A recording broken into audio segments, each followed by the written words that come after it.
অনেকেই ভাবে তাওয়াক্কুল মানে কিছু না করে বসে থাকা। অনেকেই ভাবে আল্লাহর ওপর ভরসা মানে শুধু মুখে বলা আল্লাহ আছেন।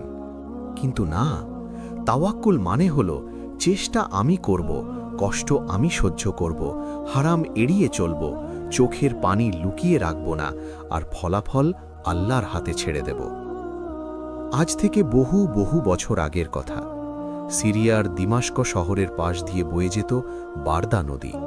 সেই নদীর পানি কখনো কোমল, কখনো উত্তাল, কখনো সূর্যের আলোয় সোনালি হয়ে উঠত, কখনো সন্ধ্যার ছায়ায় গভীর নীল।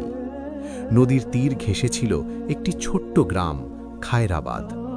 গ্রামটি খুব বড় ছিল না, কিন্তু মানুষগুলো ছিল সরল, পরিশ্রমী আর আল্লাভীরু।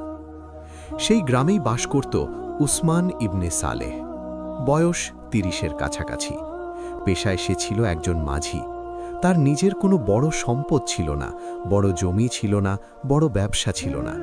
তার একমাত্র ভরসা ছিল একটি কাঠের নৌকা, ২ হাতের পরিশ্রম আর আল্লাহর উপর এক সরল বিশ্বাস। প্রতিদিন ভোরের আজানের আগেই উসমানের ঘুম ভাঙত। রাতের অন্ধকার যখন আস্তে আস্তে ফিকে হয়ে যেত, আকাশে প্রথম আলো ফুটত, তখন সে নীরবে উঠত, অজু করত আর মসজিদে চলে যেত। ফজরের নামাজ শেষ করে ২ হাত তুলে সামান্য দোয়া করত, হে আল্লাহ, আজকের দিনটাকে হালাল রিজিকের দিন করে দাও। এরপর সে নদীর ঘাটে যেত, মানুষ পারাপার করত, কখনো বাজারের মালামাল, কখনো কাঠ, কখনো শস্যের বস্তা। এসব বহন করেই দিন চলত। আয় ছিল অল্প, কিন্তু উসমান প্রায়ই হাসি মুখে বলত, আলহামদুলিল্লাহ, অল্প হলেও হালাল। তার সংসারও ছিল ছোট, কিন্তু ভালোবাসায় ভরা। তার বৃদ্ধ বাবা সালেহ, শরীর ছিল দুর্বল, তবুও ছেলেকে দেখলে চোখে শান্তি ফুটে উঠত।